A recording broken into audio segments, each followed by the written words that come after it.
That's the railroad.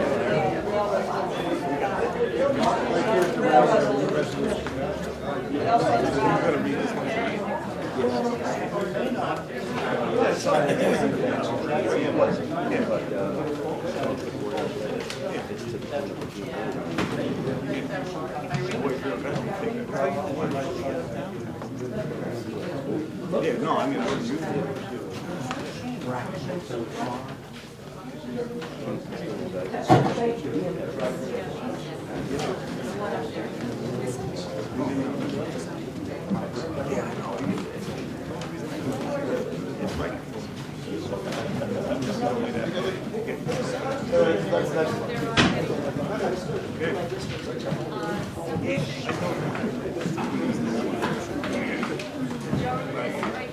Folks, I'm just going to give it a few more minutes because there's a few more people signing up to speak tonight.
That's the, no.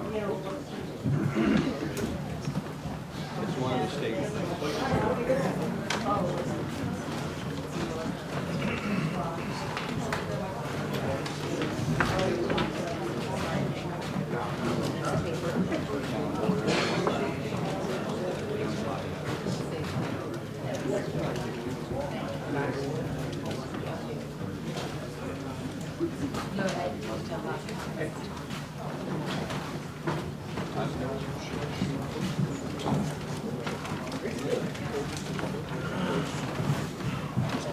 Yes. Yeah. Oh, yeah.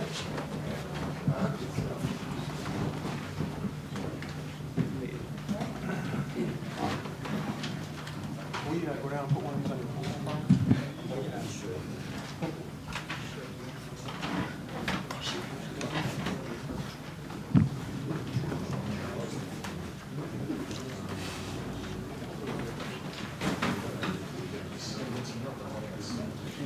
I don't know.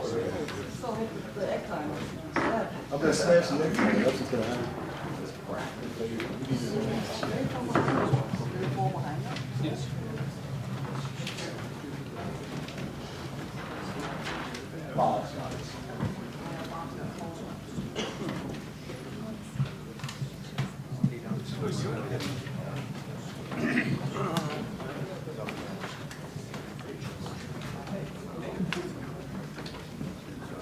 Karen coming up. Not for a while, I'm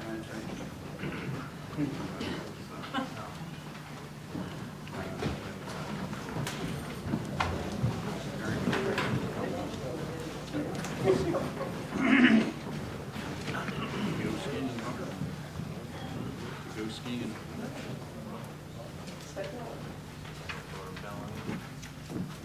No. When he was a kid, he'd go skiing at Plymouth. Like it goes. They're gonna have various lines of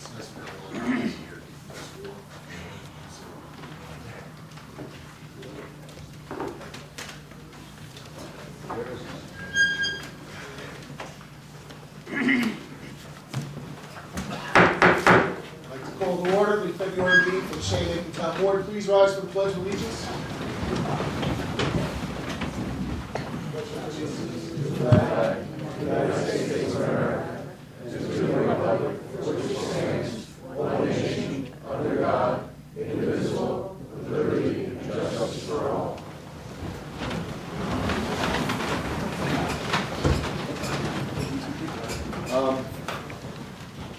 Board member Faye Storms will be joining us. She's running a little late on her trip back from other regions. With that, Joyce, can we have a roll call? Board Member Bernstein? Here. Board Member Higley? Here. Board Member Malloy? Here. Board Member Storms? Supervisor Stanley? Here. Entertain a motion for the minutes for the January town meeting. I'll make a motion that we accept those minutes. Second. All in favor? Aye. Opposed? Thank you. Supervisor's financial report, January 2014. Portion of general tax warrant, $318,829. Fire district tax warrant in full, $453,741. Pine Hill Water District tax warrant in full, $50,000. In lieu of taxes, Fort Shandaken, $8,518.97. Ulster County Shared Services, $16,630. Portion of highway tax warrant, $200,000. Phoenicia Water District tax warrant, $45,270.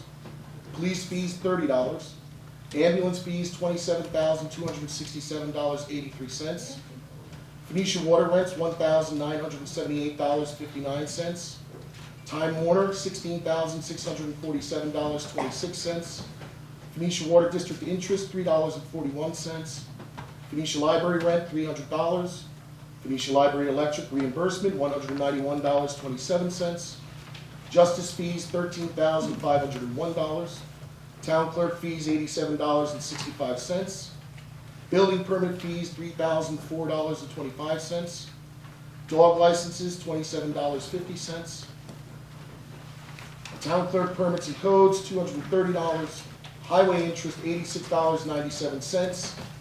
Fuel reimbursement, $24,982.57. And state AID DEC Greenway grant, $790 for a grand total of $1,182,117.27. Communications. Month of February 2014, reorganizational meeting. There were a couple of questions that arose at last month's town board meeting. We have two resolutions to revisit from last month. One will be appointing Tim Malloy as deputy supervisor, and the other is for the release of funding for the VFW and American Legion post. Concerning the town's attorney, the town will maintain the attorney's. Please silence all cell phones. We do have a Verizon network extended here. Thank you. Yeah, I know who that was too. The town will maintain the attorneys as outlined in the resolution adopted last month. On the resolution for the social services officer, this was explained in detail in a memo to the then town board back in October of last year.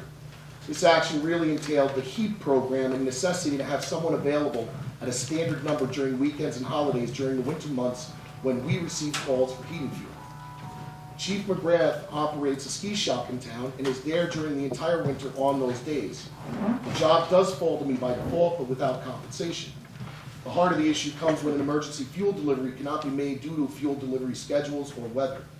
The town in the past, on occasion, has had to provide the resident with enough fuel to help them out until a delivery can be made.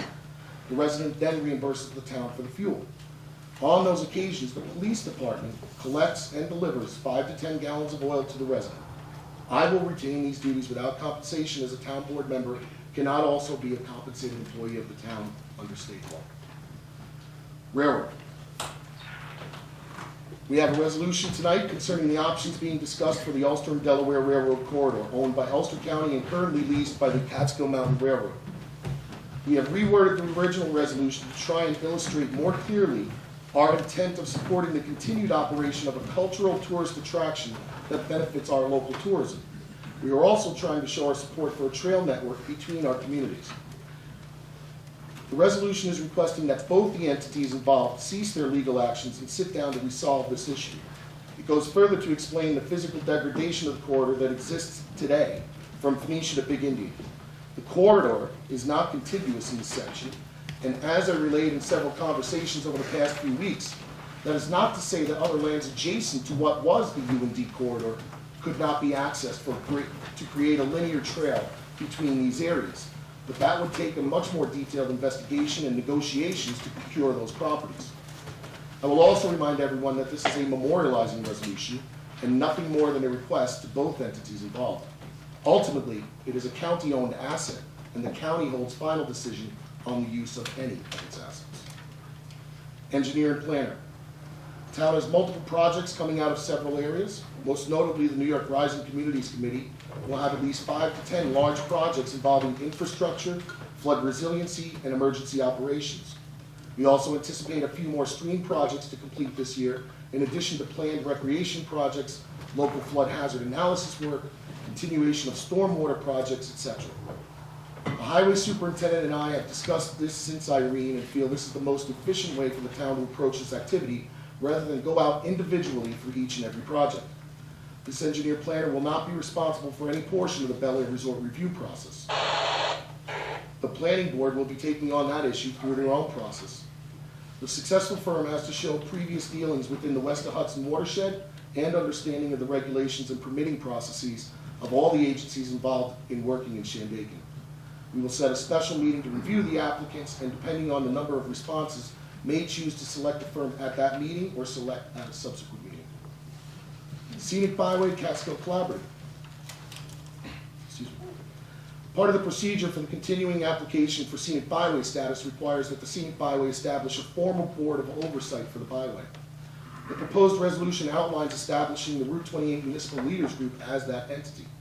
This also establishes the Central Catskills Collaborative members as an advisory board for the proposed byway. The resolution further states that no entity shall be required to provide funding without formal support from the individual municipalities.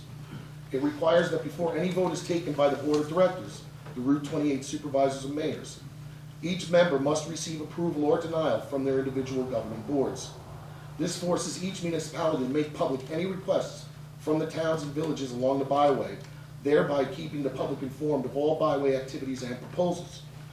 We are trying to make it absolutely clear that this byway will in no way impede our right to home municipal rule. Collaborative members will work in an advisory capacity with no vote by their board making the municipality beholden to any decisions made by the committee. We have resolutions tonight to hire Tom Ronaldo of Phoenicia as the Assistant Dog Control Officer, and the Planning Board, following interviews, has recommended Alan Shiner of Big Indian to their board. We wish both of these gentlemen the best of luck in their duties with the town. And there is a resolution also to allow the highway to plow churches and firehouses throughout the town. And lastly, there is a resolution to request Ulster County release urgent funding, $1,000 due to the town of Shandaken Police Department. Phoenicia Water.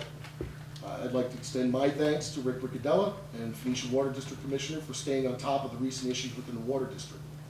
Due to loss of flow to the springs, the water system went into a drought emergency during our last 2 cold snaps. In the first instance earlier this month, the High Street pump station, which has been deemed to be under the influence of surface water, had to be turned on in order to meet the water demands of the hamlet.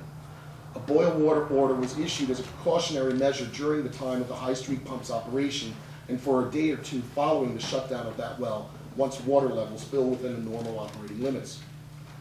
As soon as the Phoenicia water system was fully operational, the boil water order has been lifted. Currently, with the latest cold, district users are being asked to conserve water whenever possible. Rick is trying to keep the system operational without turning on the High Street pump, again forcing another boil water order. So please try your best to conserve water while the cold continues. Flood mapping. A number of you have received letters pertaining to changes in the flood mapping for the town.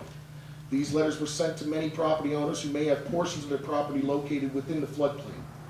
This does not necessarily mean that your home is in the floodplain, but just to notify you of proposed changes to the flood maps. There are many homes that were not in the floodplain that now will be in, as portions of the streams near your home may not have been mapped before. Most notably, the Stony Clove in Phoenicia was never previously mapped, and the proposed maps extend the floodplain into much of the hamlet. The town has not adopted these maps yet. The process to adopt these maps is lengthy and will continue over the next year. If you were not in a floodplain before, but may be under the new maps, you may be required to purchase flood insurance for your home, especially if you have a bank-held mortgage. There's a meeting slated for this Wednesday, There was a meeting last Wednesday on February 5th in Woodstock to go over these changes and how it may affect you and your home. If you would like to see the proposed maps, you may stop by and visit the town building department and check out how your property is affected. On another note, we were due rate increases as part of the Bigger Waters Act of 2012, where the federal government was trying to change the National Flood Insurance Program so rates would be actuarial as opposed to subsidized as they are now. This act implements rates that are sometimes 10 times higher than the current rate dependent on your location within the floodplain. The U.S. Senate, 2 weeks ago, passed a bill which halts Bigger Waters Act until FEMA can properly perform a feasibility study and other options in preserving the flood insurance program. There was a partnering bill in the House, H.R. 3370, which would also support this. I've already sent a letter to our U.S. Congressman, Chris Gibson, asking for his support in that measure. He has responded that not only is he in support of this, recognizing the impact it would have on our rural communities, but he is also co-sponsoring the House bill. Of course, it doesn't hurt to contact him or other congressmen and request their support for this measure. And lastly, New York Rising, Joan Bauer is here tonight to update many of you on the activities of the New York Rising Committee. They will be holding a public outreach meeting asking residents to attend and provide input on identified projects for making our community more flood resilient. The meeting is due to take place on February 18th at 6:30 here at the Town Hall. All residents of Shandaken and Hardenburg are welcome to attend. Our next meeting will be Monday, March 3rd. And with that, I will turn it over to other councilmen if you have any other announcements. Yes, I have one here from John Parody. I saw him the other night, and this is for health insurance. If you're working and you don't have health insurance through your company where you work, you can get health insurance, or you can talk to them about health insurance. It's going to be at the Boys Flynn. It's Health Insurance Information Session. Come learn about health insurance options, programs, and services available for you and your family. Answer questions such as, what does the Affordable Care Act mean for me? What are my health insurance options? Who can help me navigate the health exchange? How do I get enrolled?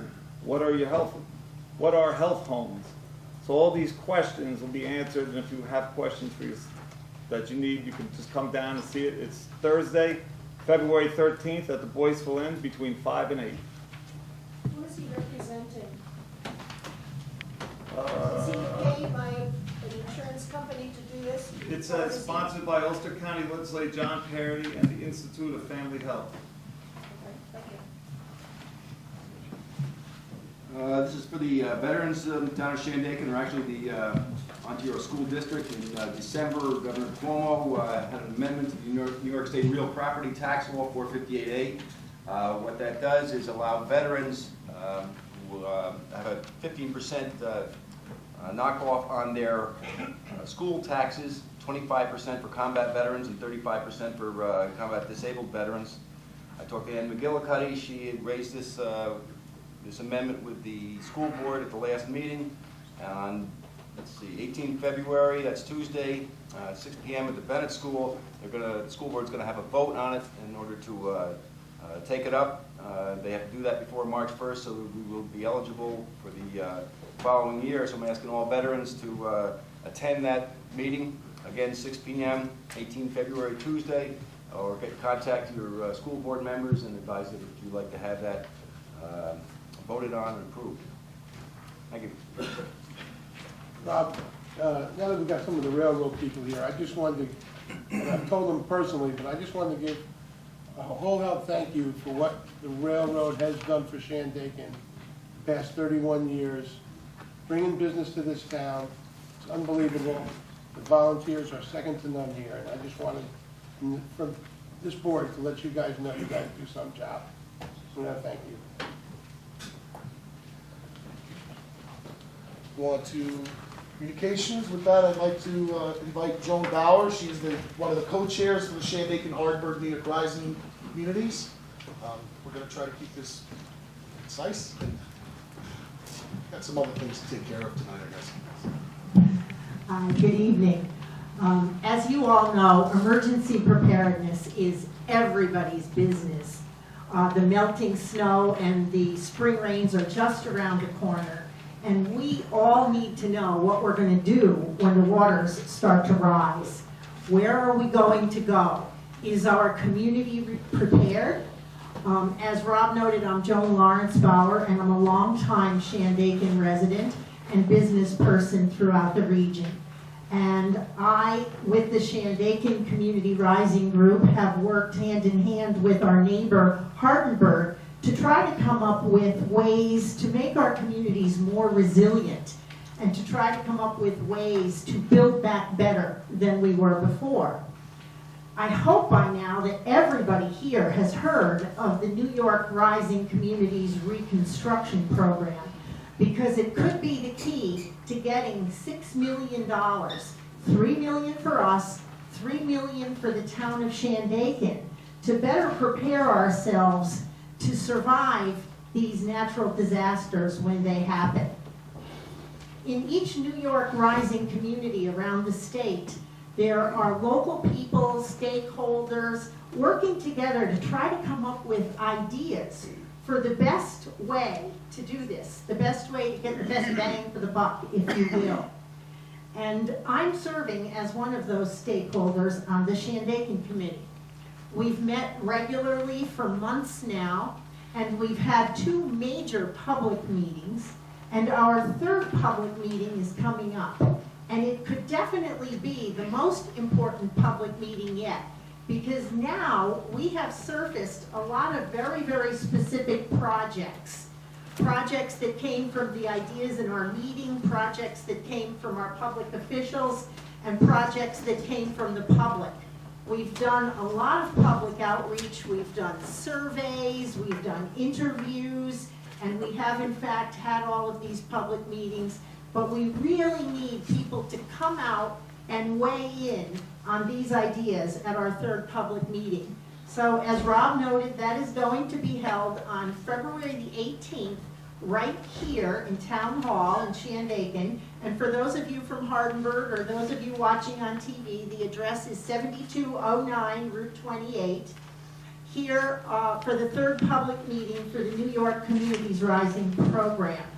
If we need a weather date, if it must be canceled, then it would be held on February the 26th at the same time and the same place.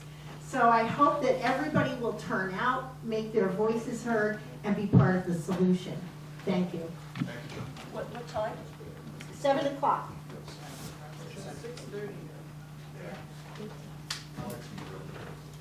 7 o'clock. 7 o'clock. With that, we're going to move on to committee reports.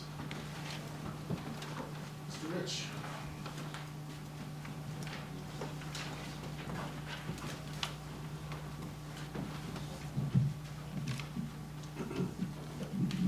Good evening. There's 2 pieces of paper in front of you. One's the usual January monthly report for the Town of Shandaken Ambulance, January 2014. The other is the year-end report for the Town of Shandaken Ambulance. Typically, we wait until the month of February to compile year-end reports for accuracy's sake. I'm pleased to report that out of the ambulance's 456 calls to service for 2013, over half received an ambulance under the 9-minute 59 seconds gold standard set by the Commission for Accreditation of the Ambulance Service. Not too shabby for a squad that covers nearly 120 square miles. You would see that clearly on our charts, but due to the lowest bidder, it showed out a couple shades of gray. That's about it. Instead of highlighting everything we've accomplished over 2013, there's copies of all reports from the year attached to our statistics. We'd like to thank outgoing liaison Alfred Higley, Jr. for his dedication to the squad. Welcome board member Faith Storms. Welcome her to the party for 2014. And without further ado, the January report, our total calls received 46, mutually given 2, 1 to the town of Woodstock, 1 to the town of Lexington. Mutually received was 1 from Margaretville, secondary to 3 simultaneous calls in our district. Below that is a safety message regarding proper helmet fitment and acceptable standards for snow sports. As I think we have a full plate already tonight, I'll spare you and hope you stay safe out there. Thanks. Police. Chief Cadet.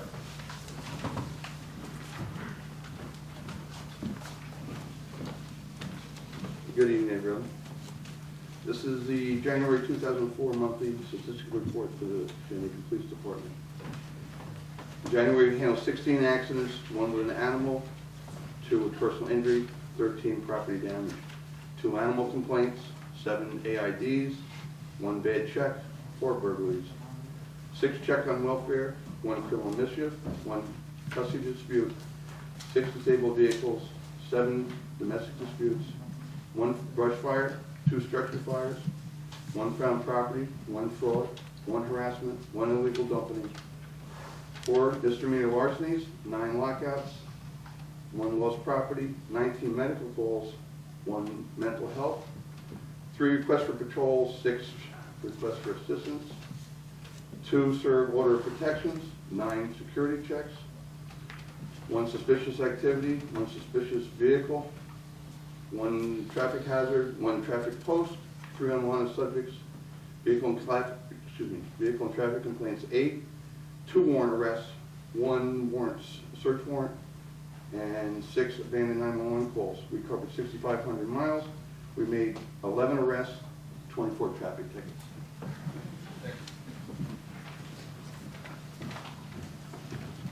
Keisha Water.